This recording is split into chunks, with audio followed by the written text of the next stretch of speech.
नमस्कार, मी ज्योती आपलं ज्योती पटेकर किचनमध्ये अगदी मनापासून स्वागत करीत आहे। आज आपण मस्त कुरकुरीत अगदी मार्केटमध्ये मिळणारी शेंगदाणा आणि तिळाची चिक्की करणार आहोत, तेही अगदी कमी साहित्यामध्ये आणि अगदी झटपट।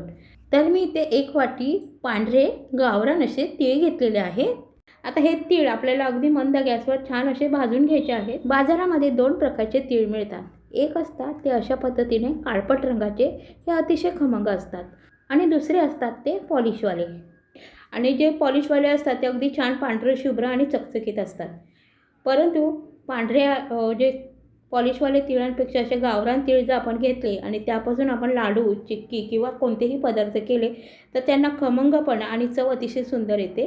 तर त्यामुळे तुम्ही कधीही पॉलिशवाले तीळ घेण्यापेक्षा असे गावरान तीळच घ्या। तर आता हे तीळ पाहू शकता छान चटचट उडायला लागलेले आहेत, चांगले भाजूनसुद्धा झालेले आहेत। तर आपण एका ताटामध्ये काढून हे छान थंड करूया। आता ह्याच गरम पॅनमध्ये मी शेंगदाणेसुद्धा भाजून घेणार आहे। तर शेंगदाणे मी अर्धी वाटी घेतलेले आहेत आणि तीळ मी 1 वाटी घेतलेला आहे। तुम्हाला जर शेंगदाण्याचं प्रमाण जास्त ठेवायचं असेल तर तुम्ही वाढवू देखील शकता।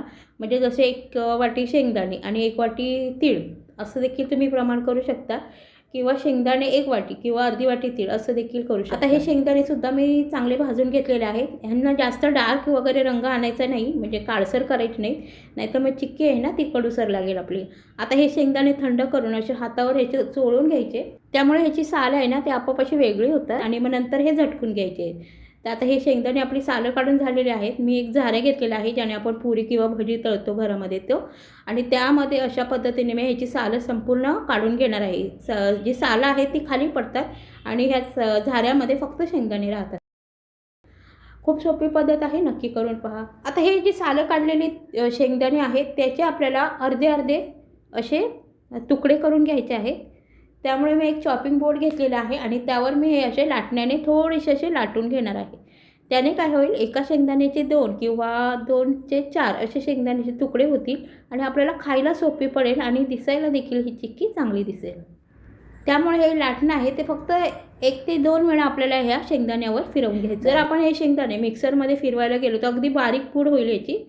त्यामुळे मी अगदी हलक्या हाताने हे शेंगदाणे लाटण्याने अशा पद्धतीने लाटून घेणार आहे आणि मग ह्याचे थोडे जाडे भरडे तुकडे करणार आहे।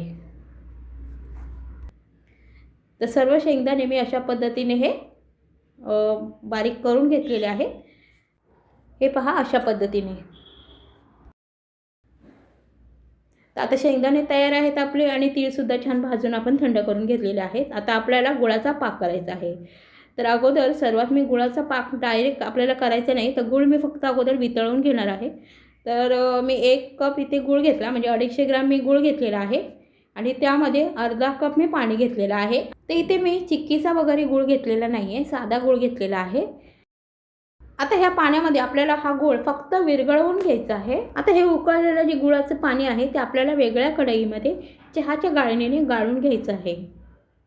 हे करण्याचं कारण काय माहिती का, कारण कधी कधी गुळामध्ये कचरा, काडी किंवा बारीक बारीक खडे देखील असू शकतात, त्यामुळे गूळ मी इथे गाळून घेतलेला आहे। तर आता गुळाचा पाक आपल्याला बनवायचा आहे। तर गुळाचा पाक आपल्याला थोडासा कडक बनवायचा आहे।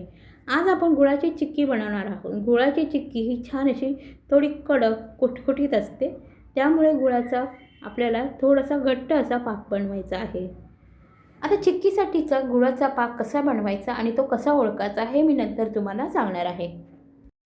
आता पाहू शकता इथे गुळाला, म्हणजे ह्या पाण्याला छान अशी खळखळून उकळी आलेली आहे आणि संपूर्ण गूळ ह्यामध्ये मिक्स झालेला आहे। आता गुळाचा पाक हा घट्ट व्हायला लागला की मग आपण पाक चेक करत जायचं। थोड्या वेळाने आपल्याला हा गुळाचा पाक चेक करायचा आहे। तर गुळाचा पाक कसा चेक करायचा ते पाहूया। आता एका वाटीमध्ये पाणी घेऊन आपल्याला हा गूळ चेक करायचा आहे। तर हा घट्ट होत आलेला जो गूळ आहे त्याचे 2-4 थेंब आपल्याला ह्या पाण्यामध्ये घालायचे आणि थोड्या वेळाने मग हा गूळ चेक करायचा। हाताला हा थोडासा असा कडक लागायला लागला, ह्याची गोळी बनायला लागली का मग असं हा वाटीमध्ये थोडंसं आपटून पाहायचं। हे पहा अशा पद्धतीने ह्याचा आवाज होतो, याचा अर्थ आपला चिक्कीचा गूळ इथे तयार झालेला आहे। तर अशा पद्धतीने ही गोळी जी आहे ती अशी कडक लागली, अशी टणक एकदम लागली की समजायचं आपला गुळाचा पाक इथे चिक्कीसाठी तयार झालेला आहे। आता ह्यामध्ये घालायचा आहे आपल्याला एक सिक्रेट पदार्थ। तो काय आहे, तर ह्यामध्ये आपल्याला चिमूटभर खायचा सोडा घालायचा आहे, 1 चमचा तूप घालायचा आहे आणि हा पटकन मिक्स करून घ्यायचा आहे। खायचा सोडा घालण्याचं कारण का, चिक्की हलकी होते. तुम्ही जर कधी अशा पद्धतीने लाडू किंवा चिक्की जरी बनवत असाल ना, तरी नक्की हा सोडा असा वापरून पहा. खरोखर याचा अतिशय सुंदर फायदा आहे. तो म्हणजे चिक्की आपली आहे आतून पोकळ होते, छान हलकी होते, अजिबात टणक वगैरे लागत नाही. छान आपली चिक्की अशी कुटकुटीत होते. आता भाजून ठेवलेले तीळ आणि शेंगदाणे ह्यामध्ये घालायचे आणि अगदी पटापट मिक्स करून घ्यायचं आहे. हे तीळ आणि शेंगदाणे ह्यामध्ये घालण्या अगोदर आपल्याला गॅस अगोदर बंद करायचा आहे. जास्त जर गूळ आपला पुढं गेला म्हणजे पाक जर पुढे गेला तर मग चिक्की आपली भरपूर कडक होईल आणि खाताना ती अगदीच टणक लागेल. त्यामुळे पाकामध्ये हे तीळ आणि शेंगदाणे चांगले मिक्स करून आपल्याला हे भांडं गॅसवरून पटकन उतरवून घ्यायचं. आता मी इथे एक चॉपिंग बोर्ड घेतलेला आहे, त्याला मी तूप लावलेलं आहे. आता ह्यावर हे मी तिळाचं आणि शेंगदाण्याचं मिश्रण काढून घेणार आहे आणि अशा पद्धतीने हे लाटून अगदी समांतर आकार मी ह्याला देणार आहे.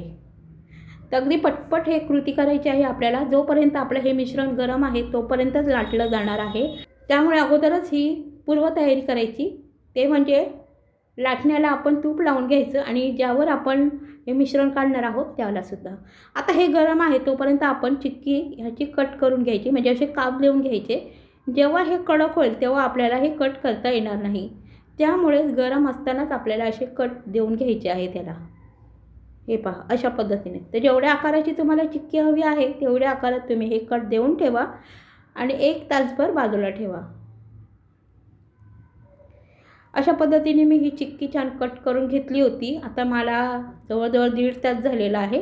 ही चिक्की छान अशी कट होते आहे. आपण अगोदर चॉपिंग बोर्डला तूप लावून घेतल्यामुळे ही चिक्की अगदी पटपट निघत आहे. पाहू शकता खूप सुंदर आपली इथे चिक्की तयार झालेली आहे. तर तुम्ही येत्या मकर संक्रांतीला तुम्ही ही चिक्की नक्की बनवून पहा आणि मला कमेंटमध्ये नक्की कळवा. आजची रेसिपी जर तुम्हाला आवडली असेल तर ज्योती पटेकर किचनला जास्तीत जास्त लाईक करा, शेअर करा आणि चॅनेलला सबस्क्राईब करायला विसरू नका. धन्यवाद.